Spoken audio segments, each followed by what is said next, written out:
Hi ladies and gentlemen, the morning that I'm recording this is February 6th, 2017. I'm not sure when it'll be up. I know I say that a lot, but it's because I'm never sure how I'm going to actually end up presenting all of this. My subject today is the Bunkerville, Nevada Bundy Ranch standoff of 2014 because, as I said in the last video, the trials are starting now in that whole situation. And there are a few things I wanted to say about it. Some of this is conjecture, some of it's facts, some of it's, a synthesis of the two. But I think it's important to bring up. So here we go. It's interesting that the FBI actually even got involved in this. I'm not certain if the local sheriff asked them to come in or whatever, but there's some really important issues to look at here. This was a monumental, epic confrontation between good, hardworking, loyal Americans with a rogue federal agency that has been trying to steal land for the UN, Agenda 21, and politicians like Clinton and Reid all over the country. We know about Uranium One. We know that the solar farm that Reid was supposedly going to try to put in that area of Nevada near the Bundy Ranch, which itself would have been dangerous to the tortoise that the BLM was claiming was endangered. And I'll get back to the FBI in a minute.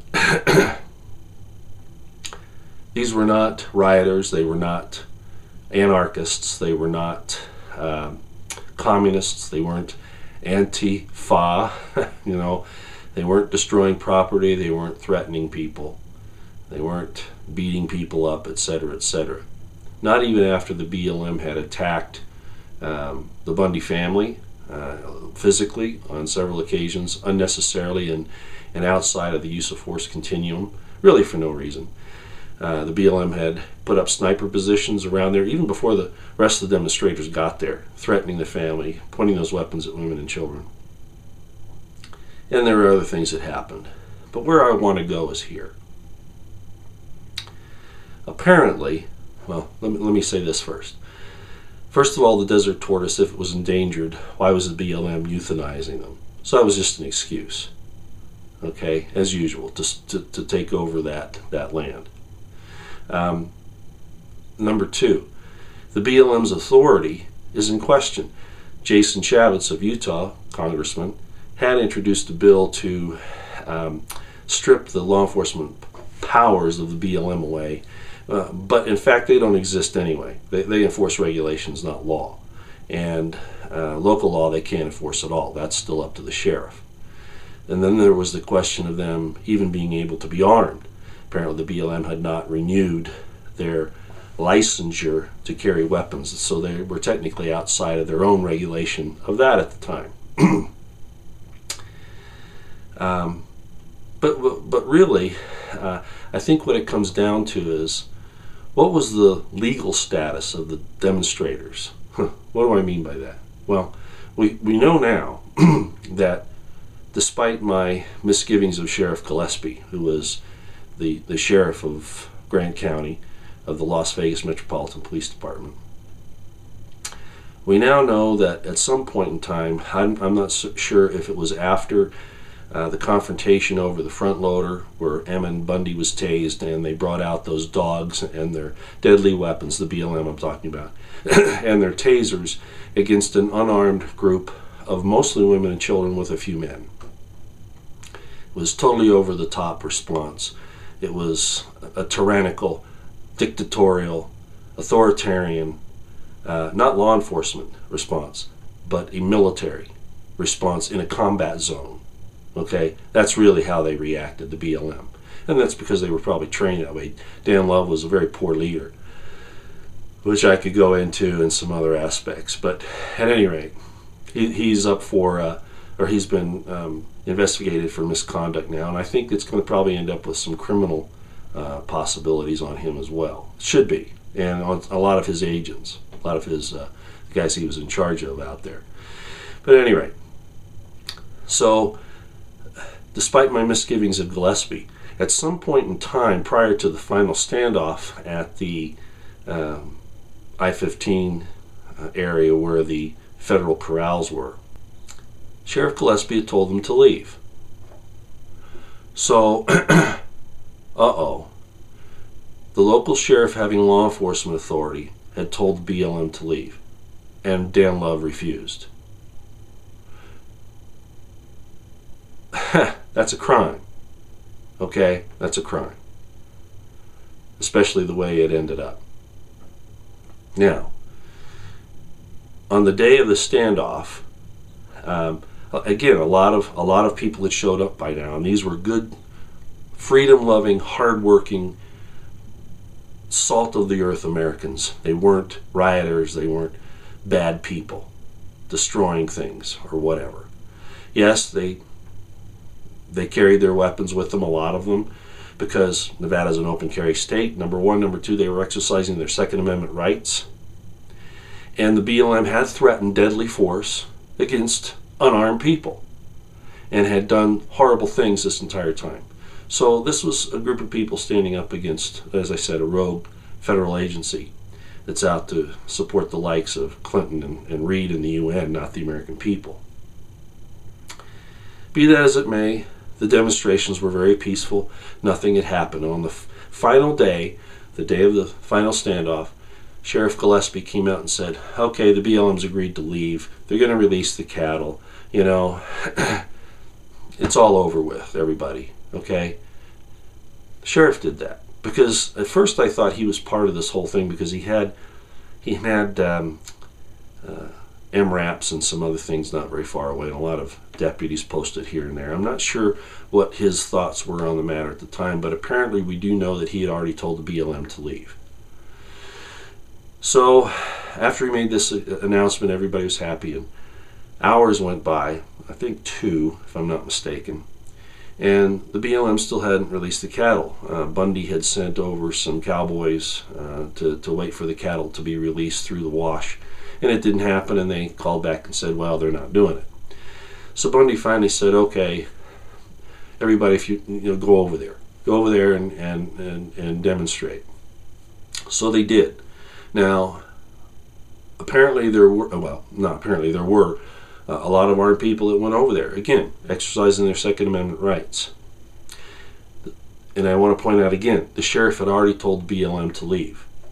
Are these people now de facto deputies of the sheriff, enforcing an order that he had already given the BLM? They weren't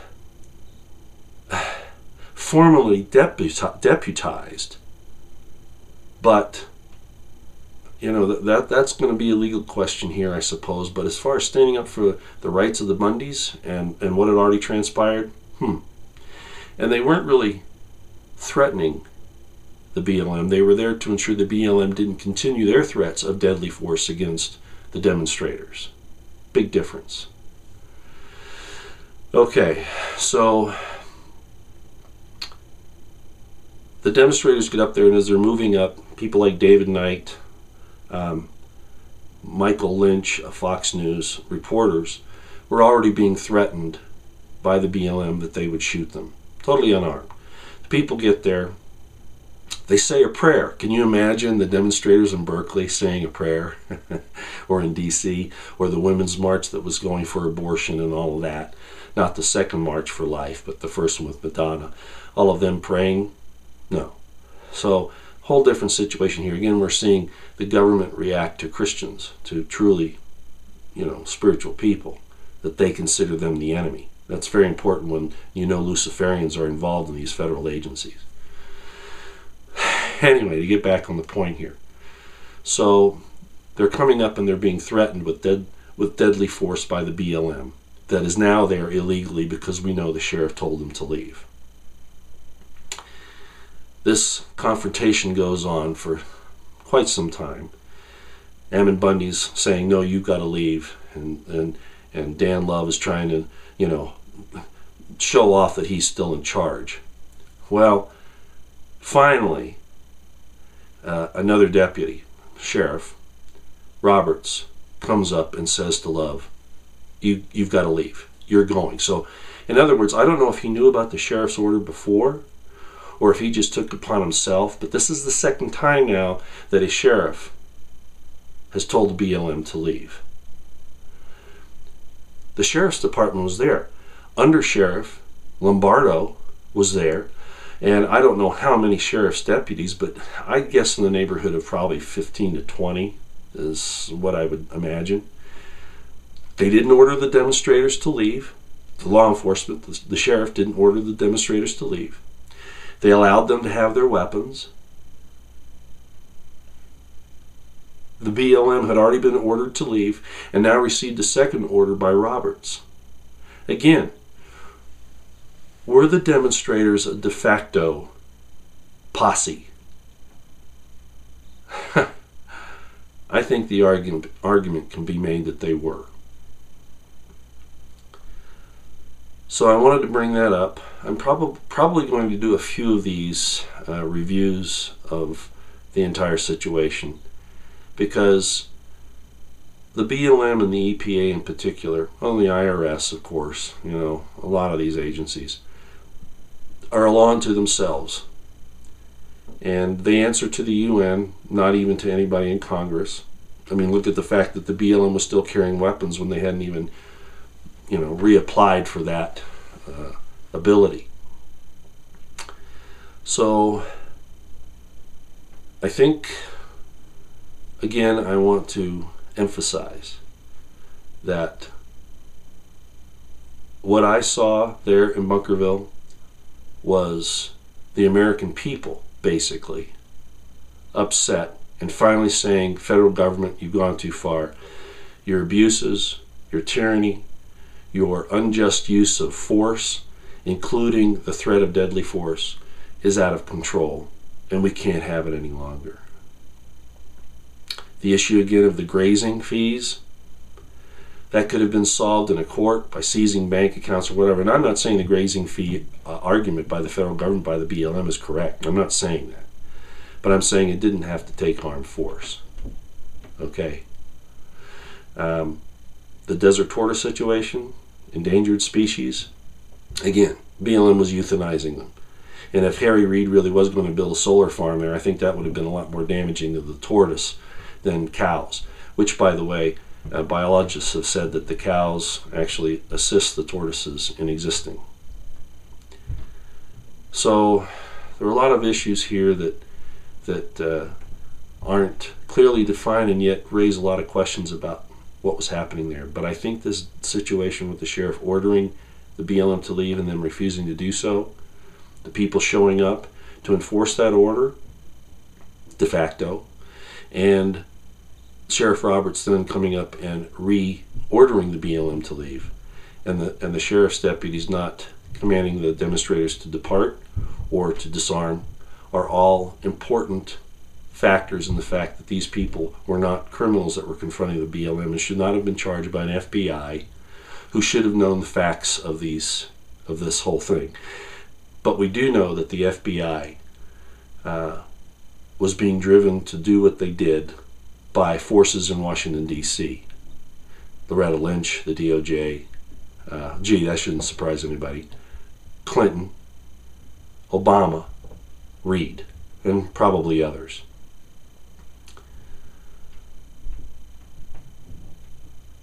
Enough for now.